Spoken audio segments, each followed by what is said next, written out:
Esta semana vamos a ver las plagas del cultivo de soja. Estas plagas han evolucionado después del advenimiento de la siembra directa.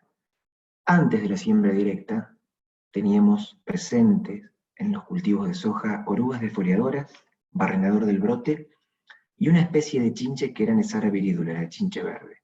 Luego del advenimiento de la siembra directa siguieron las orugas defoliadoras, el barrenador del brote, las chinches, y se incorporaron gusanos blancos, chinches diminutas, trips, arañuelas, tucuras, bichos bolitas, milpies, babosas, caracoles, picudos, coleópteros defoliadores, moscas blancas y cochinillas. O sea, un sinnúmero de plagas después de la siembra directa. Con respecto al momento de ataque, vemos que si partimos de una fecha de siembra hipotética de octubre y avanzamos en los meses del desarrollo del cultivo, desde octubre en adelante podemos ver diferentes plagas haciendo daño en el cultivo, por ejemplo, octubre, noviembre, insectos de suelo, mosca de la semilla, gusanos alambre, podemos encontrar tucuras, chinches diminutas, trips. Ya entrando más en el verano vamos a ver ataques de orugas defoliadoras, podemos seguir teniendo trips.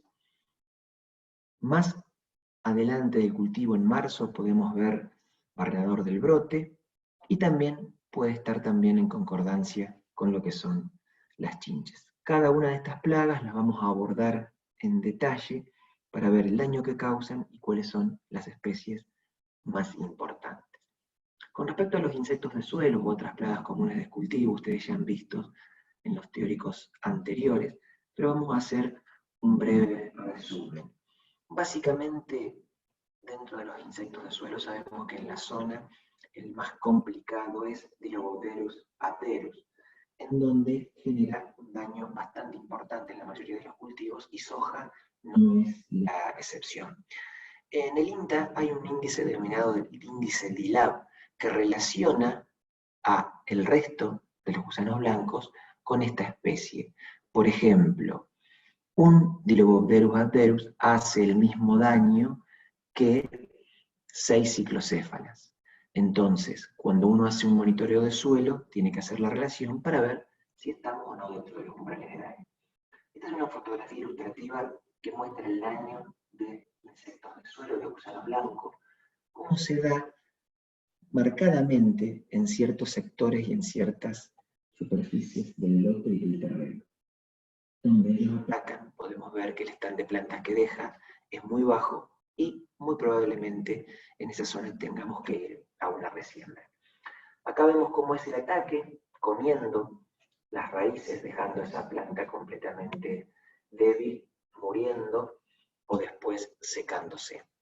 Hay otras especies, aparte de Dilobodерus aterus, pero como dijimos antes, no son consideradas con el mismo grado de daño. Tenemos, por ejemplo, de género ciclocéfala pútrida, tenemos el género Dicinetus, el género Ligidius. Prácticamente uno puede decir que cuando hace un monitoreo, aquellas larvas que tienen la cabeza casi tan ancha como el tórax y de un color semejante al naranja, estamos hablando de Dilobodерus, pero para tener certeza de qué especie se trata, siempre tenemos que mirar el raster del gusano blanco. ¿Cuál es el raster? Es el último segmento abdominal, que como pueden ver en la fotografía, tiene una serie de cerdas, de pelos, cuyas distribuciones son para cada especie únicas. Y ahí podemos ver y diferenciar si es Dilobodерus aterus, si se trata de anómala testaceispenis, si es ciclocéfala pútrida. Cualquiera de estas especies podemos identificar de esta manera. Una fotografía de gusano blanco haciendo daño, otra en donde podemos ver cómo las plantas se quiebran y se secan.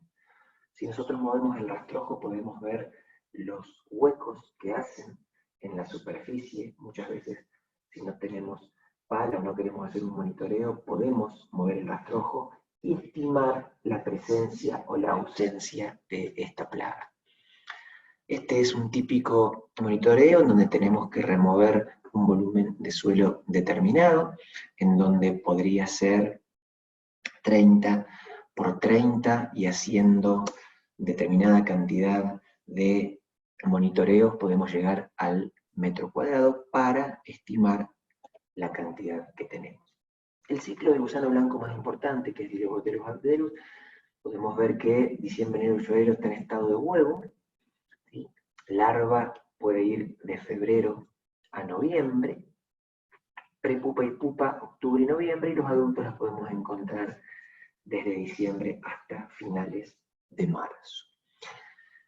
Siempre va a preferir las partes altas de terreno el gusano blanco, ¿sí? Porque en los sectores bajos siempre hay riesgos de anegamiento, y ahí tenemos hongos entomopatógenos que se desarrollan sobre la plaga y la plaga es controlada. Diloboterus, como dijimos antes, siempre vamos a encontrar como adulto en el verano, diciembre, enero y febrero. Pero ya desde marzo hasta fines de octubre, o inclusive entrado noviembre, las larvas pueden producir daño. Es importante destacar que si ocurren inviernos muy fríos, la actividad de las larvas se interrumpe para reanudarse al aumentar la temperatura. Tienen enemigos naturales, podemos encontrar dentro del orden Hymenoptera una avispa muy pequeñita del género Tifia, que como ven en la fotografía inferior de la derecha coloca los huevos sobre la larva del gusano blanco, luego ese huevo eclosiona, la larva de la avispa se mete en el insecto, comienza a hacer daño sobre el insecto, se va alimentando de las partes no esenciales, hasta que cuando alcanza el máximo desarrollo, se alimenta de las partes básicas del insecto y termina matándolo. También dentro del orden Hymenoptera tenemos el género, dentro del orden Hymenoptera, la familia Colidae, que se alimenta de estos gusanos blancos. Ahí podemos ver la pupa, que es un capullo en donde está la pupa libre dentro de ese capullo. Y es este adulto de la familia Scolidae. También tenemos los gusanos alambre dentro de los insectos de suelo, en donde tenemos los géneros Agrotis y Conoderus. Dentro de ese índice de ILAP que yo les mencionaba, a estos individuos se los considera tan dañinos como Diloboterus abderus, básicamente porque tienen una capacidad de daño con sus mandíbulas muy importantes, y además por la duración del ciclo. Pueden durar a veces entre 4 y 7 años para completar su ciclo, entonces encontramos estadios larvales de todos los desarrollos. Otra plaga que fue muy importante antes de la siembra directa fue la mosca de la semilla, que es del orden Diptera de la familia Antomidae. Ahí podemos ver el adulto, es un poco inferior a la mosca doméstica en cuanto al tamaño. Lo que hacía esta mosca, este adulto, era colocar los huevos antes de la siembra. Cuando el productor sembraba, ese calor que emanaba una semilla en germinación hacía que estos huevos eclosionen y que las larvas vayan hacia las semillas, y ocasionaba el daño que se ve en la foto que tenemos en el centro de la pantalla. Realmente eran daños muy, muy importantes. La siembra directa, que evita esa remoción de suelo, ha hecho que esta plaga año tras año vea reducida la superficie de ataque. Tiene un ciclo de 30 a 40 días y 3 a 5 generaciones por año. Pueden encontrarla como Delia platura o en su sinonimia Ilemia siliclura. Prefiere siempre oviponer en suelos sueltos y con alto contenido de materia orgánica. En la provincia de Buenos Aires, en el sudoeste de Buenos Aires, causaba daños muy, muy importantes año tras año, y si bien se ha reducido el área, es la zona donde esta mosca sigue atacando, porque es una zona que queda todavía sin que la siembra directa haya ocupado el 100% de la superficie. Fíjense también ahí cómo, aparte de las semillas, puede dañar los tallos y los cotiledones antes de emerger, y todos sabemos que esos tallos frágiles de esas plántulas que están así roídos, luego tenemos una planta que termina muriendo. Otra especie que forma parte del complejo de insectos del suelo es Scaptocoris castaña, que es la chinche subterránea. Ahí la ven en la fotografía. Tanto las ninfas como los adultos causan daño. Fíjense, un daño de chinche subterránea, también bastante localizado, como vieron en lo que son los gusanos blancos. Otros insectos son las orugas cortadoras, cuyo control se empezó a complicar después de la siembra directa, porque como ven en la fotografía, las orugas cortadoras siempre están por debajo del rastrojo, cortando fundamentalmente a nivel de superficie del suelo, entonces es muy difícil llegar con los insecticidas cuando tenemos una cobertura tan importante de rastrojo como marca la fotografía. Las especies que tenemos haciendo daño en soja, se encuentra Agrostis malefida, que tiene la capacidad de cortar por encima del suelo, a nivel del suelo o por debajo del suelo, por debajo de la superficie como en esta fotografía. Y es el corte y el daño más complicado que puede realizar, ya que es muy difícil llegar con fitosanitarios para ejercer un buen control. Como se puede ver en este mapa, el ataque de las orugas cortadoras es endémico en la parte naranja. ¿Qué significa eso? Que todos los años, en los lotes circunscriptos en este mapa, tiene nivel de ataque. Y lo amarillo quiere decir que de cada 10 años, 4 o 5 años podemos tener ataques en esas localidades. O sea, se puede ampliar el área de ataque de estas orugas cortadoras. Esto lo vamos a ver muy rápidamente, solo para que recuerden los nombres, ya que las vieron en las plagas comunes y fueron bien descritas en teóricos anteriores por los respectivos profesores. Agrostis malefida, como dijimos antes, con su nombre común, gusano áspero, tiene una generación con 7 estadios larvales. En el invierno las larvas son chiquitas, tienen una diapausa estival como prepupa, y como dijimos antes, puede cortar a nivel del suelo y también por debajo del suelo. Siempre el corte lo generan a partir del 4º estadio larval. La época de mayor daño es de mayo a mediados de noviembre.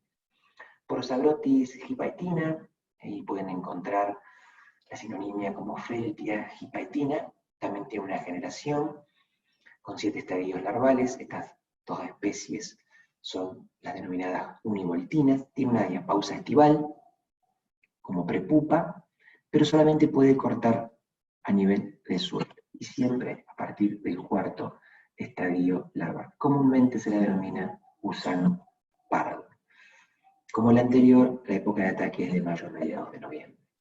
Agrostis ypsilon, llamado comúnmente gusano grasiento, puede tener de 3 a 4 generaciones anuales, con un ciclo que va de 40 a 50 días. El invierno lo pasa como pupa o larva grande, con una diapausa estival, y siempre corta a nivel de suelo a partir del 4º estadio larval. La época es de noviembre, diciembre y enero. Como podemos ver, esta es una especie multivoltina que ataca más tarde que las univoltinas. Hyperidioma saucia, que es el gusano variado, tiene 3 o más generaciones superpuestas. El ciclo es un poquito más largo que el anterior, de 45 a 70 días. El invierno lo pasa como pupa, tiene una diapausa estival como prepupa, corta a nivel de suelo y siempre, como el resto de las cortadoras, a partir del 4º estadio larval. Igual que Agrostis ypsilon, la época de ataque es de noviembre, diciembre y enero. O sea que ambas multivoltinas tienen una época de ataque que es posterior a las univoltinas que vimos. Sin lugar a dudas, Agrostis malefida es la oruga cortadora más perjudicial para el cultivo de soja. ¿Cómo podemos manejar o qué podemos ver a lo largo del año en esta plaga? La captura de los adultos en trampa de luz la hacemos desde marzo hasta abril. Desde fines de marzo, abril y mayo tenemos oviposición. Ya desde fines de abril podemos encontrar en el campo larvas muy pequeñas que se van haciendo cada vez más grandes a partir que llegamos a fin de agosto, septiembre, octubre y noviembre, que es, por supuesto, donde ocurren los mayores daños. Es importante el daño que causan en todos los cultivos. Fíjense que en el cultivo de soja puede cortar una sola oruga entre 8 y 12 plantas en su etapa de mayor actividad. El umbral de daño de cortadoras en soja en presiembra tenemos 1000 orugas por hectárea. Y si ya sembramos y tenemos la soja en estado de plántula, 10 a 15% de plantas cortadas, más 3 orugas cada 100 plantas. Esto es importante tenerlo en cuenta cuando vayamos a hacer el monitoreo. Además de tener el porcentaje de plantas cortadas, tenemos que encontrar esa determinada cantidad de orugas cada 100 plantas. Otra especie que aumenta año tras año el grado de daño que vamos viendo es Anorogrillus muticus, el grillo subterráneo, también conocido vulgarmente como grillo rubio. Podemos ver esos montículos en el campo, podemos ver a veces que las plantas fueron cortadas y que están siendo introducidas dentro del suelo, como está en la fotografía arriba a la izquierda. Podemos ver que a diferencia de los gusanos blancos vamos a encontrar siempre dos orificios muy cercanos, como en la fotografía de la izquierda, y otra diferencia que tiene es que el orificio de entrada, en vez de ser circular como en los gusanos blancos, es ovoidal. ¿Y por qué decimos que tiene siempre dos orificios muy cercanos? Porque un orificio lo usa para entrar y otro orificio lo usa para salir. O sea, es una especie que tiene un orificio de entrada y un orificio de salida, a diferencia de los gusanos blancos. No hay que confundirlo con el Cuborelli, que es el grillo topo, que muchas veces los productores a este grillo rubio le dicen grillo topo, pero no tiene absolutamente nada que ver. El grillo topo es una plaga todavía de jardines, de cancha de golf, que aún no está haciendo daño en cultivos extensivos. Como pueden ver la fotografía de la derecha, el grillo subterráneo en estado de ninfa también puede causar el mismo daño que el adulto. Una particularidad que tienen estos insectos es que hacen daño de noche y cuando las temperaturas nocturnas están por encima de 18 grados. Si están por debajo de 18 grados, no salen de lo que es su cueva. Y también esto es muy importante para hacer el control fitosanitario.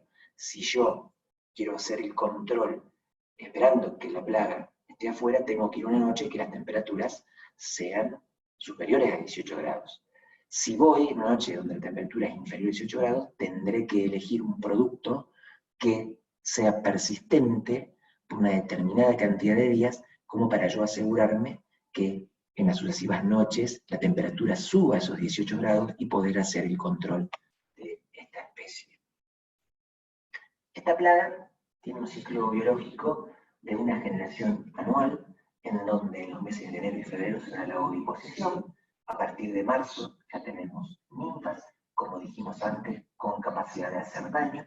Estas ninfas llegan prácticamente hasta principios de octubre, y desde ahí ya tenemos adultos. Por supuesto que en estos meses pueden convivir algunas ninfas con adultos que ambos tienen la misma capacidad de daño. Monitoreo y prevención. Uno puede monitorear orificios, así como dijimos que lo podíamos hacer con los gusanos blancos, o podemos monitorear ninfas en la presiembra del cultivo. Y hay un umbral propuesto para el cultivo de soja que es de un 5 a un 10% de plantas dañadas. O sea, si yo recorro el lote, veo los orificios y a la vez tengo entre un 5 y un 10% de plantas dañadas, puedo tomar la decisión de aplicar algún insecticida que controle esta plaga. Es una plaga que, además de atacar en la emergencia del cultivo, que sin lugar a dudas es el peor momento porque me corta la planta, se la lleva a la cueva y ya pierdo stand de plantas, también puede cortar vainas. Y esto también es muy complicado porque directamente me afecta el rendimiento. Tiene una gran capacidad de cortes, las tiran al suelo y después las acarrean hacia las cuevas. Cuando ataca vainas es mucho más complicado su control porque generalmente cortan las vainas que están más cercanas al suelo, o sea, las que están en el tercio inferior de la planta. Y esto es complicado, ¿por qué motivo? Porque cuando realizamos una aplicación, ya sea terrestre o aérea, sabemos que al tercio inferior es difícil llegar con la cantidad de gotas por centímetro cuadrado óptimas para poder controlar una plaga, en este caso, o si tuviéramos que controlar una enfermedad en otro caso. Chinche pequeña o chinche diminuta, género Nicius, ¿sí? Nicius raphanus o Nicius simulans. Ahí pueden ver a la izquierda la fotografía de las ninfas, a la derecha del adulto. Tanto las ninfas como el adulto tienen capacidad de hacer daño. Esta es una especie que tiene 2 a 3 generaciones anuales. En primavera encontramos las ninfas y a partir de septiembre ya podemos encontrar los adultos. En invierno lo va a pasar de esta manera, como adulto.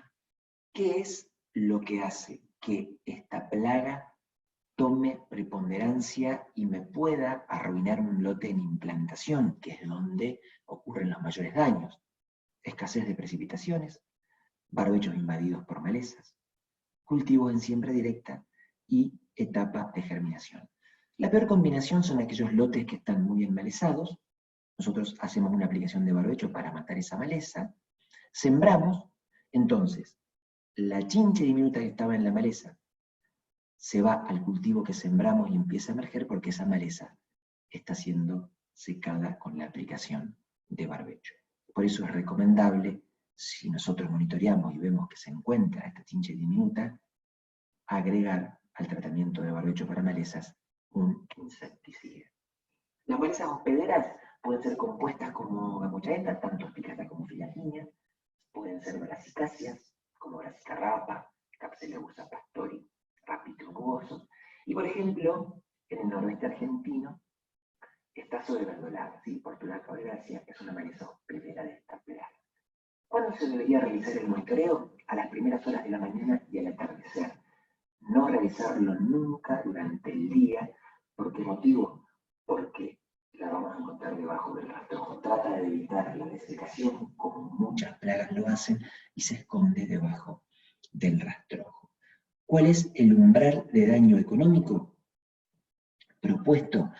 Entre 20 y 30 chinches por planta. Hay algunos otros umbrales que son desde el punto de vista de investigación, pero a campo 20 a 30 chinches por planta. Ahí podemos ver, en esta foto que es un rastrojo de soja, muchísimas chinches diminutas que se camuflan en lo que es ese rastrojo. Si nosotros sembramos, esa chinche va, pica a la plántula, pica los cotiledones. Fíjense cómo esos cotiledones se empiezan a deformar, se secan las primeras hojas que se expanden, liberan aceites esenciales y la planta termina muriendo. Fíjense que ahí tenemos la muerte de la plántula de soja y tenemos un montón de chinches diminutas. Esto lo hubiéramos podido evitar con la aplicación de un insecticida. Otra plaga del orden Coleoptera, familia Malachiae, es Actylus maculatus, el 7 de oro, que en este caso la perjudicial es la larva que daña las plántulas recién emergidas. Provocan un roído y estas plántulas con el viento pueden quebrarse. Otras plagas que ya vieron como plagas comunes son las toturas, que también pueden atacar el cultivo de soja. Hay un umbral de daños previo a la siembra, que son entre 8 y 10 tucuras por metro cuadrado. Pero tengan en cuenta que como son insectos saltadores, es muy difícil de realizar este tipo de monitoreos. Como vieron en teóricos anteriores, las tucuras se dividen en graminívoras, forvívoras y ambívoras. Las forvívoras solo comen hoja ancha y las herbívoras pueden comer todo tipo de plantas, gramíneas y hoja ancha. Nosotros tenemos que estar focalizados en las forvívoras y en las ambívoras. En el cultivo de soja para nuestra zona circundante a lo que es la ciudad de Río Cuarto, las ambívoras son las que más daños ocasionan. Y el género Dicropius es el género que más ataca el cultivo de soja en nuestra zona. Es muy importante, si tengo que controlar tucuras, ver si están en estado adulto o si son ninfas. ¿Por qué motivo? Porque en ninfas yo tengo una gama mucho más amplia de insecticidas para poder elegir y controlarlas. Mientras que, si ya están en estados adultos, se me reduce la elección de insecticidas para poder controlarlas. Las forvívoras, ustedes saben que la cabeza con el cuerpo forma un ángulo de 90 grados, como marca la figura que tenemos arriba. Y las ambívoras, el cuerpo con la cabeza forma un ángulo que es menor a 90 grados, pero mayor a 45, como muestra la figura de abajo. Esas dos son las que van a estar atacando el cultivo de soja. Especies que podemos encontrar en la zona, como dijimos, Dicropus elongatus es la más presente. También podemos encontrar el género Ramatoceros. En el cultivo de soja se estima un umbral de 20% de daño. El momento oportuno de control es cuando hay un 20% de adultos, o sea, voladoras, y un 80% de ninfas, o sea, saltonas. Dicropus elongatus, la especie más abundante en los cultivos de la región, tiene 2 generaciones anuales. Como pueden ver, pasa el invierno como huevo, emerge en la primavera, y luego de pasar por diferentes mudas o estadios ninfales, coloca huevos fines de primavera y tiene una segunda generación en el verano. O sea que esto es muy importante tenerlo en cuenta porque es una especie que puede atacar tanto cultivos sembrados muy tempranos, lo que llamamos soja de primera, o cultivos sembrados bastante tarde, lo que llamamos sojas de segunda. También empezamos a encontrar en las últimas campañas como plagas de cultivo de la soja a los miriápodos, de la clase Diplópoda, comúnmente denominados milpies. El género Julus es el que encontramos presente en nuestra zona. Si recuerdan, cuando veíamos las diferencias de las clases Chilópoda, que eran los 100 pies, con Diplópoda, teníamos que Diplópoda, o sea, los 1000 pies, tenían 2 pares de patas por cada segmento, como marca la fotografía que están viendo. 2 pares de patas a cada lado del segmento. Y siempre son fitófagos. Los chilópodas, que son los 100 pies, tendrían un solo par a cada lado de los segmentos. Ahí tienen una fotografía, en este caso de un rastrojo de maíz. Si ese lote lo vamos a sembrar con soja, seguramente que puede ser atacado por este milpies. Daños en semillas en germinación, también como vemos en la fotografía, daños de milpies en tallos de plántulas de soja. Hacen ese ruido característico que después el viento, las partículas de tierra y arena siguen haciendo su daño, hay entrada de patógenos, puede llegar inclusive a quebrarse por el viento. También el cultivo de soja lo pueden atacar los caracoles y las babosas, o sea, los moluscos. Y aunque nosotros estemos en una zona clasificada casi como semiárida, esporádicamente estas plagas pueden afectar lotes de la región. Son muy voraces, fíjense, estos caracoles alimentándose de las plantas de soja. Podemos tener manchones completamente destruidos por estas plagas. Con respecto a las babosas, tienen un ciclo de vida de 1 año y medio, pueden consumir más del 50% de su peso por día, son polifitófagas, o sea que tanto soja como otros cultivos también puede consumir. La alta humedad ambiente es lo que las favorece, las temperaturas medias y la alta cobertura del rastrojo. Sin lugar a duda, lo que veíamos al inicio de la clase, la siembra directa, por esa gran cantidad de rastrojo que deja, fue lo que favoreció el advenimiento de estas plagas. En periodos muy secos se aletargan. Las babosas forman una bola para reducir la desecación. Y bueno, todavía no vemos estos daños zonales, pero son vectores de parásitos, y eso es bastante complicado. Con respecto al ciclo biológico, vemos que en el otoño es la ovipostura, ya en el invierno están los nacimientos, en primavera empieza a desarrollarse y en el verano tenemos los adultos. Hay muchos géneros de babosas. El género más común en nuestra provincia es el género Vaginula, que como vemos en la fotografía puede estar atacando trigo y otros cultivos. El monitoreo de la actividad de las babosas previo a la implantación siempre va a ayudar a identificar los lotes con mayor potencial de daño. De todas maneras, no hay ninguna manera fácil de estimar las densidades poblacionales de las babosas y los huevos. Es muy difícil de poder monitorear.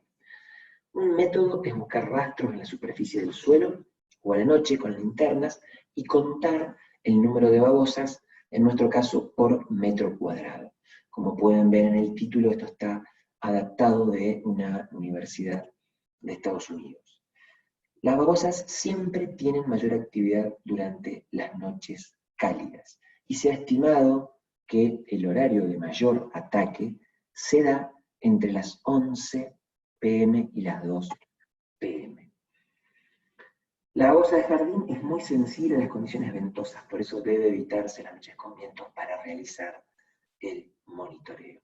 Es muy probable que si nosotros hagamos un monitoreo veamos mucho menos de la mitad de las babosas que tenemos en el lote, en este caso de soja. Podemos observarlas en el muestreo, ver esa coloración blanquecina que dejan donde han andado, y podemos poner cebos con bolsas de plástico para que mantengan la humedad, y podemos ver en el centro de la fotografía cómo las hemos capturado. Esto nos da una idea de lo que podemos encontrar en el lote, y si tenemos que hacer aplicaciones o no. En el mercado hay cebos que se aplican para el control de estas plagas. El 90% de la población de babosas puede ser encontrada en el suelo, pero solo un 10% sale de noche para alimentarse con material vegetal. O sea que su alimentación es bastante rotativa, por eso lo que uno puede monitorear siempre es muchísimo menos de lo que en realidad hay en el lote. Lo que nosotros tenemos que tratar de eliminar de esta plaga son esas células mucosas que generalmente, con estos cebos que contienen metaldehídos, se destruyen y se deshidratan. Para que tengan una idea, al grosso modo lo que se hace en los jardines es tirar sal. Esa sal lo que hace es deshidratar y romper esas células de las mucosas. Se termina deshidratando la babosa y termina muriendo. Otra plaga del cultivo de soja es el bicho bolita. ¿Sí? Acá tenemos lo que es crustácea. El bicho bolita podemos encontrar dos especies, Armadillum vulgare, que es el verdadero bicho bolita, el que se enrolla, y también tenemos a Porcellio levipes, que es un bicho bolita que no se puede hacer bolita como Armadillum vulgare. Pero ambos pueden atacar al cultivo de soja. Hay citas en diferentes partes del mundo. Tiene un exoesqueleto complejo, sin caparazón. Nosotros, cuando vimos caracoles y babosas, siempre tienen un pliegue musculoso con una caparazón calcárea. En el caracol se ve bien, en la babosa muchas veces no se ve bien, pero la tiene. Pero en este caso, el bicho bolita sin caparazón. ¿Qué es lo que tiene? Tiene incrustado sales de calcio. Mudan cada 2 meses y tienen un cuerpo dividido en 2 regiones. Un cefalotórax llamado perio y un abdomen llamado pleo. Es muy lindo ver la muda de un bicho bolita, ya que se divide en esas 2 partes. Vamos a ver que la mitad muda hacia adelante y la mitad del cuerpo muda hacia atrás. ¿De qué se alimentan? Sustancias orgánicas, como excrementos, semillas, pueden comer semillas de soja, raíces, pueden comer raíces de soja, tallos, perfectamente se alimentan de los tallos de plántulas de soja, hojas, flores y también chauchas de hasta 2 milímetros. Fíjense en la fotografía cómo se están alimentando del tallo de esa plántula de soja. Ya este es un daño irreversible. Esa plántula termina muriendo, termina quebrándose. Fíjense cómo está caída sobre ese rastrojo de maíz. Ahí tenemos otra fotografía más en detalle con un daño hecho casi en la base del tallo de otra plántula que indefectiblemente va a terminar muriendo. Y ahí tenemos el corte, un poco más arriba, con el bicho bolita, haciendo el daño. Pueden alimentarse también de cotiledones, como estamos viendo en esta fotografía. Cuando uno remueve el suelo, puede encontrarse con una gran cantidad de estos crustáceos. Es importante saber que aunque nuestra zona no sea del todo húmeda, están creciendo las poblaciones de bicho bolita año tras año, y en muchos lotes puede llegar a ser una preocupación y hay que tomar algún tipo de medida para no tener estos daños que estamos viendo en la fotografía. ¿Qué herramientas tenemos para el manejo de bicho bolita en soja? Realizar un monitoreo es muy importante, hacerlo previo a la siembra. Siempre se sugiere monitorear el lote para conocer la abundancia de los bichos bolitas. Pasos a seguir: debo arrojar aleatoriamente un marco de 50 por 50, no menos de 15 veces por lote. Retiro todo el rastrojo que está dentro del marco y cuento la cantidad de bichos bolitas allí presentes. Si el lote es heterogéneo en cuanto a la humedad del suelo, al volumen de rastrojo o a los cultivos que ha tenido, lo puedo hacer con menor cantidad de muestras. Ahora, si tengo heterogeneidad, seguramente voy a tener que hacer más muestras para llegar a una decisión con un fundamento mucho más acabado que me permita decidir si tengo que realizar o no una aplicación. Con respecto a la propuesta de evaluación, lo que llamamos propuesta de umbral de control, consideramos que si tengo menos de 50 bichos bolita por metro cuadrado, la población es baja y todavía no sería necesario realizar un control. Si tengo más de 50, ya necesito realizar un control. De 50 a 150 la infestación se considera mediana. Más de 150 la infestación se considera alta. Cuando tenemos más de 150 por metro cuadrado, seguramente el lote va a una resiembra porque es muy alto el daño que esta plaga le causa al cultivo de soja. Otra plaga es el pequeño barrenador del tallo, el Asmopalpus lignocereus. Es un lepidóptero de la familia Pyralidae. Son diminutos, ahí podemos ver arriba la foto del macho adulto, y abajo podemos ver la fotografía de la larva. Se las denomina comúnmente como larvas atigradas, porque ustedes ven que tienen esas franjas que delimitan los segmentos. Y ahí podemos ver en la fotografía cómo forma una cámara debajo del suelo, que es donde ella vive. Esa cámara la hace mezclando tierra, heces y seda de la misma larva. Penetra a la plántula de soja desde esa cámara por el tallo y empieza a barrenar. Como podemos ver en la fotografía, lo que está marcado en el círculo rojo es la larva que asoma. Asoma luego de haber barrenado el tallo de la soja. Cuando muere la hospedera, migra hacia otra plántula vecina y puede dañar 3 plántulas antes de completar el ciclo, con lo cual la capacidad de daño es muy, muy alta. Y son bastante difíciles de controlar porque se encuentran debajo del suelo o dentro de la plántula.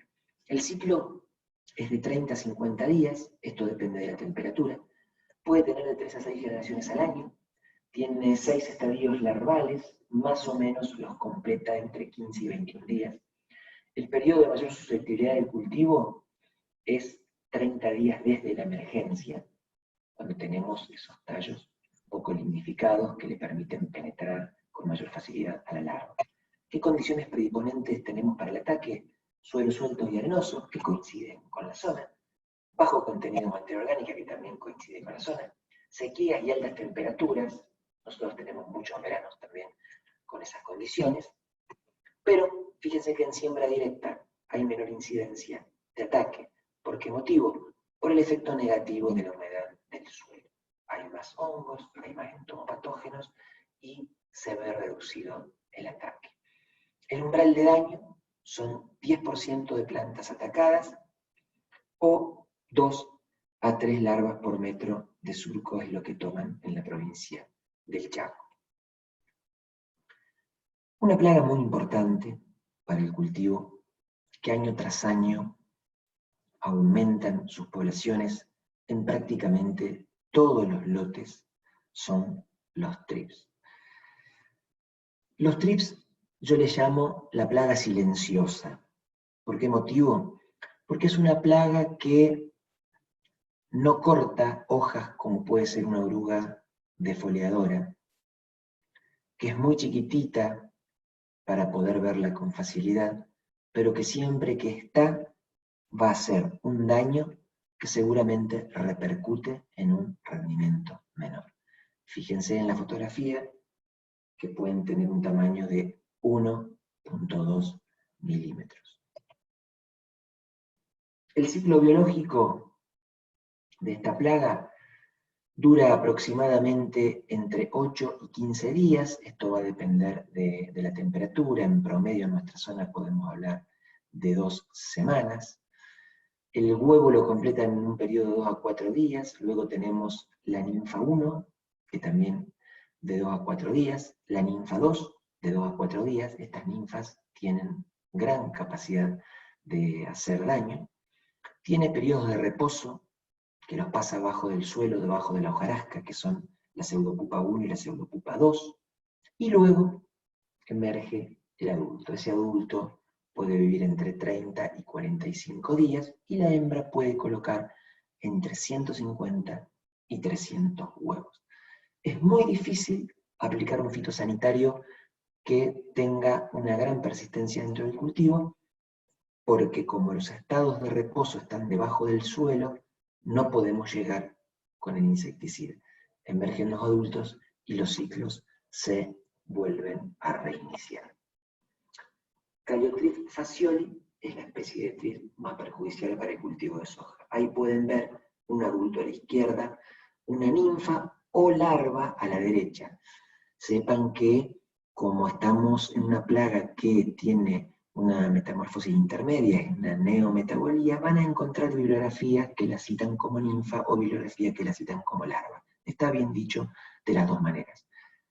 Tanto el adulto como el estado inmaduro pueden hacer daños. Nosotros cuando hacemos una aplicación tenemos que hacer el conteo sobre el estado inmaduro y después, para ver si fue efectivo o no, volvemos a hacer el conteo sobre los estados inmaduros que nos han quedado. Ahí tenemos otra fotografía de larvas o ninfas de Calotris fascioli. ¿Qué daños producen los trips? Producido por la acción propia de alimentarse. Conlleva a una disminución de la fotosíntesis.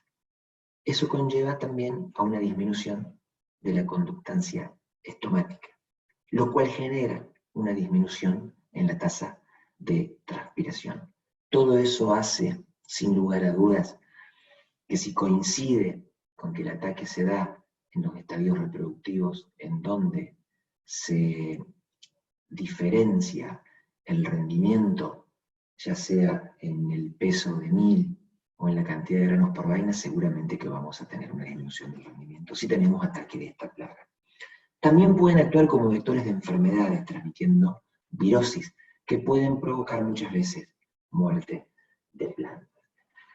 En el cultivo de soja nosotros podemos encontrar dos especies, Franquinella schulze y, como dijimos antes, Calotris fascioli, siendo este último el que causa verdaderamente los problemas y los daños que pueden llevar a una reducción del rendimiento. Franquinella schulze coloca el huevo en el brote, y como la hoja está doblada, cuando se despliega presenta un síntoma característico, que es el plateado que nosotros vemos. Y lo puede hacer a partir de estadio B2 en la soja. La población después va creciendo con esa curva típica del estado vegetativo.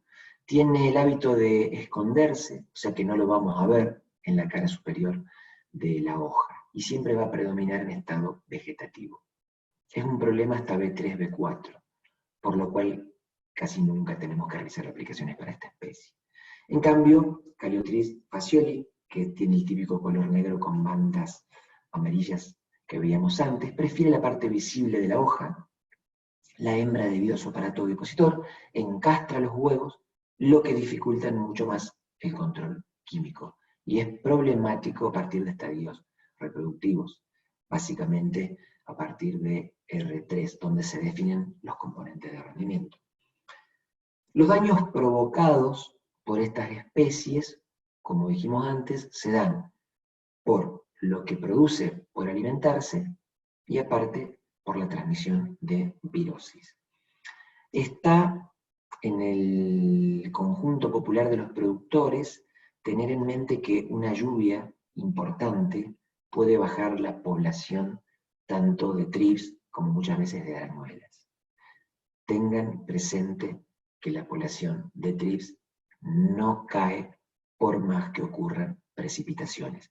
Lo que sí podemos ver es que si tenemos una precipitación, la planta puede tener un grado de turgencia diferente, un estado diferente, con mucho menor estrés, y la podemos ver mucho más recuperada. Pero la cantidad y la población de trips no bajan después de una precipitación. Acá podemos ver los trips en plántula, los adultos, algunas larvas, el raspado característico. Todas estas fotografías tomadas en la última campaña, a 15 kilómetros alrededor de la ciudad de Río Cuarto, para que vean cómo esta plaga siempre está presente, inclusive en estadios reproductivos, marcando esos plateados característicos. Y después podemos ver esta fotografía una vez que el trips hizo el daño, ya no lo encontramos, pero nos deja esa sintomatología característica de un color amarronado, que también podemos ver cuando no realizamos ningún control con un fitosanitario, y lo podemos ver en la contracara de un verde mucho más prominente realizando un control, como se puede ver en la parte izquierda de la fotografía. Hay muchos ensayos y tienen mucha bibliografía que pueden consultar en cualquier biblioteca, o lo pueden hacer también algunos trabajos a través de internet. Sin lugar a duda, el ingeniero Gamundi del INTA Oliveros es la persona que más trabajó en esta plaga. Y tiene un sinnúmero de trabajos, yo coloqué uno que es muy representativo, en donde fíjense que controlando trips durante todo el ciclo del cultivo, ese cultivo rindió 36 quintales, mientras que sin controlar trips rindió 21. Con control a partir de R3, que decíamos que era un estado crítico, rindió 32 quintales. Si me voy más tarde y empiezo a controlar en R5, rinde 30. Si ya controlo en R5 avanzado, rinde 28. ¿Qué estamos diciendo con esto? Que los trips son muy nocivos, que siempre nos llevan rendimiento, y que a partir de estado reproductivo R3 es un periodo crítico para el control de la plaga. ¿Cómo puedo ver la eficiencia de un tratamiento? Bueno, me fijo la cantidad de larvas o de ninfas que quedaron. Después de un tratamiento, la tasa de oviposición es menor y los huevos que colocas las hembras son menos fértiles. El adulto siempre va a colocar los huevos en las hojas nuevas, no en las dañadas. Y para decidir un control, lo que tengo que hacer es arrancar una planta de soja, la pongo al revés, con la raíz hacia arriba, las hojas para abajo, y la miro. Si la mitad tiene el síntoma plateado, siempre va a ser conveniente realizar un tratamiento. Fíjense en un testigo a la izquierda y en un trifolio tratado a la derecha la diferencia de ese plateado y de ese control realizado en los trips. ensayos de Linda Olivero dicen que pueden reducirse un 17% los rendimientos, con un 40% de reducción de tasa fotosintética y un 30% de transpiración en R5. Pasamos ahora a ver ácaros, arañuelas. La arañuela roja, la especie Tetranychus urticae, es la que ataca al cultivo de soja. Acá tenemos el ciclo, fíjense que tenemos huevos, pasa por un estadio de larva, esta larva tiene 3 pares de patas, no tiene capacidad de hacer daño, luego tenemos protocrisálida y ya llegamos a protoninfa. Esta ninfa ya la podemos encontrar con 4 pares de patas y ya tiene capacidad de hacer daño. Tenemos una deutocrisálida, después tenemos deutoninfa, pteriocrisálida y el adulto. El adulto puede vivir entre 15 y 30 días dependiendo de las condiciones ambientales. Cuando las condiciones ambientales son más adversas, esto es mayor temperatura y mayor sequía, puede vivir más tiempo y colocar más huevo, con lo cual la plaga se hace mucho más complicada. Cuando la población de ácaros se incrementa, los daños se empiezan a manifestar en 4 etapas. La etapa 1, las hojas adquieren una tonalidad verde pálida y luego aparecen puntos pequeños de color amarillento que se van tornando blanquecinos. La segunda etapa, los foliolos se tornan bronceados con áreas cloróticas. En la tercera etapa, los foliolos se secan y se necrosan, y en la cuarta etapa hay caída de hojas. Además, estos artrópodos diminutos provocan otras alteraciones como pueden ser acelerar la madurez general del cultivo, originan semillas anormales, y si los ataques son graves reducen el rendimiento. Hay mucha bibliografía que habla de reducciones de rendimiento de un 40 a un 60%. En la República Argentina estas reducciones no las vimos hasta el año 2008. Campaña 2008-2009 tuvimos lote donde la reducción del rendimiento superó este 60% que hablan la bibliografía norteamericana. Acá podemos ver una fotografía característica con daño de arañuela. El umbral de daño es de 20 a 25% del área foliar afectada en estado vegetativo y 10% en estado reproductivo. Acá tenemos fotografías de huevos y de estados inmaduros. Fíjense que los podemos ver con otra coloración que no sea ese rojo característico del nombre vulgar de arañuela roja. Ahí tenemos una colonia en el haz de la hoja. Cuando nosotros vayamos a ver el en vez de la hoja, seguramente tenemos muchísima más cantidad y podemos ver huevos adultos, estados inmaduros, todos en una gran comunidad. Un ataque bastante avanzado, en donde el productor decidió no hacer aplicaciones. Fíjense que con condiciones de sequía, esa plántura de soja realmente está muy estresada y sufriendo los avatares del ataque de arañuela. Ataques en otros lotes, en donde ya tenemos formación de tela. Esa formación de tela que tiene esta especie hace bastante complicada la penetración de los insecticidas. Y si no elegimos el insecticida adecuado, podemos tener una falla de aplicación. Este es un ataque muy complejo, con muchísima producción de tela, y cuando uno mira estas fotografías, pareciera ser de un lugar muy árido, como que es un productor que siembra soja prácticamente en el desierto. Y es una fotografía de un lote muy, muy particular, porque esto es entre Marco Juárez y Montevideo. Es una de las mejores zonas de nuestra provincia de Córdoba, en donde la cantidad de milímetros de lluvia son muy superiores a los de nuestra zona. Pero sin embargo, la arañuela puede atacar en algún periodo de sequía, y cuando el productor se duerme en los laureles, no hace el monitoreo correspondiente y no hace las aplicaciones correspondientes, tiene este problema, que ya es muy poco lo que se puede hacer cuando tenemos esta población con esta formación de telas. El rendimiento que se ha perdido, sin lugar a duda, es alto.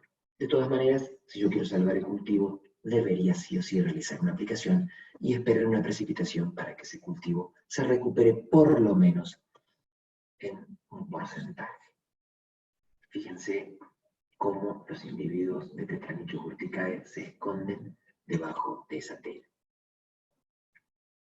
Otra especie que es plaga importante de cultivo de soja es Epinotia aporema, gusano barrenador de los brotes. Lo van a poder encontrar también en la bibliografía más moderna o en algunas separatas como Crocidosema, que es la sinonimia de esta especie. Es un lepidóptero de la familia Tortricidae, muy pequeñita, la mariposa, como pueden ver en la foto de la izquierda. Esta es una plaga que después de que apareció la siembra directa, empezó cada vez a estar en una superficie mucho menor. Y generalmente se circunscribe a las áreas que todavía son laboreadas. Hay bibliografía que la cita como que esto ocurre porque la mariposa vuela a gran altura para colocar sus huevos y elige oviponer en suelos de una coloración oscura. Cuando nosotros laboreamos, desde la altura, la mariposa recepta esa coloración oscura. Si hacemos siembra directa y dejamos un rastrojo de maíz, por ejemplo, para la mariposa es una coloración muy clara, entonces decide no oviponer. Lo mismo si tenemos sembrada la soja en un lote laboreado, el entresurco le da esa coloración oscura. Si tenemos soja sembrada en rastrojo de maíz, el entresurco da una coloración clara y estas mariposas no colocan sus huevos. En nuestra provincia es bastante común que en algunos lugares siempre tengamos lotes que se incendian y los rastrojos se queman, esos rastrojos desaparecen, muchas veces ese lote hay que laborearlo, y coincide con que si sembramos soja ese año vamos a tener ataques de Epinotia, lo cual confirmaría lo que la bibliografía estaría diciendo en cuanto a la predisposición por el adulto a poner los huevos en esos lotes laboreados. El ataque comienza siempre por las borduras, lo que facilita el control, porque si yo voy a hacer un monitoreo, la detecto en la cabecera, puedo hacer el control mucho más económico haciendo una aplicación solamente en las cabeceras. Oviponen en el brote, las larvas siempre van a impedir la expansión de las hojas, por eso van a ver que el brote queda arrugado. Esto lo hacen a través de hilos sedosos. Cuando el brote se seca, las larvas se pasan a otros brotes o comienzan a barrenar el tallo. En estado reproductivo dañan flores o vainas, lo cual está directamente atacando el rendimiento.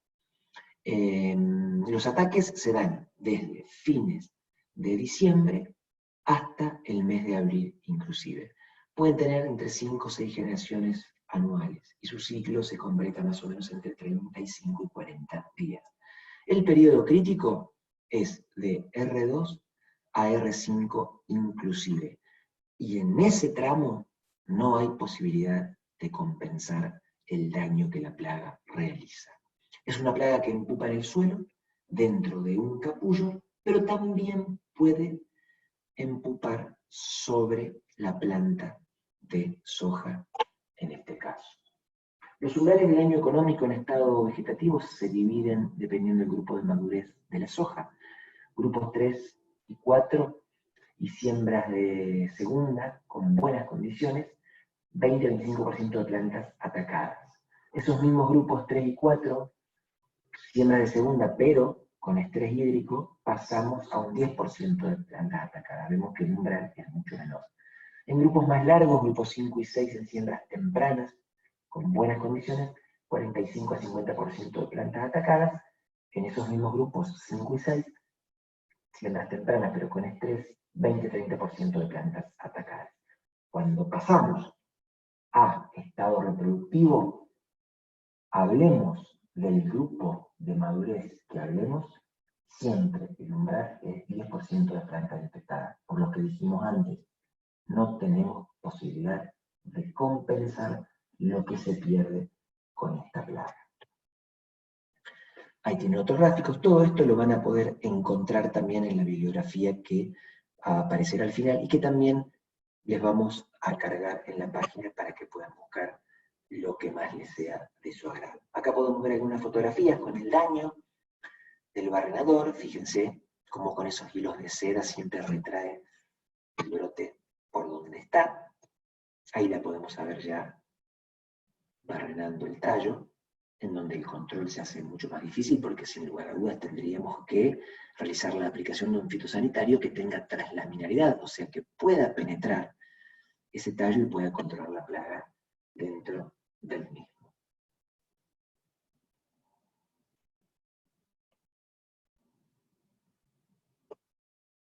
Fíjense que las pérdidas de rendimiento producidas por los ataques del barrenador del brote de la soja son muy nocivos en estado reproductivo. Este es un ensayo que mide el rendimiento promedio para diferentes tratamientos. Una soja protegida durante todo el ciclo, o sea que nunca tuvo epinotia, rindió 3.959 kilogramos. Se dejó desprotegida hasta el quinto nudo, y después del quinto nudo, siempre que hubo epinotia, se aplicó insecticida para que esté libre de epinotia, rindió 3.847 kilogramos. Desprotegida hasta el octavo nudo, y después del octavo nudo siempre se protegió contra epinotia y se aplicó insecticida, 3.744 kilos. Desprotegida hasta plena floración, y cuando arrancó la floración plena, se empezó a proteger, 3.666. ¿Qué significa esto? Que en estado vegetativo, haya tenido o no haya tenido epinotia, la diferencia por haber tenido epinotia y no haber tenido nunca es de un 7% apenas. Mientras que, si está desprotegida hasta grano lleno, o sea que dejamos a la epinotia hasta grano lleno, fíjense que rinde 1.426 kilos. Y desprotegida todo el ciclo, 1.348. O sea, el 62% menos de rendimiento en lo que es la etapa reproductiva. Por eso hacemos tanto hincapié en que en estados reproductivos tenemos que ser muy cautos, y con ese 10% de plantas atacadas ya tenemos que realizar un control de la plaga.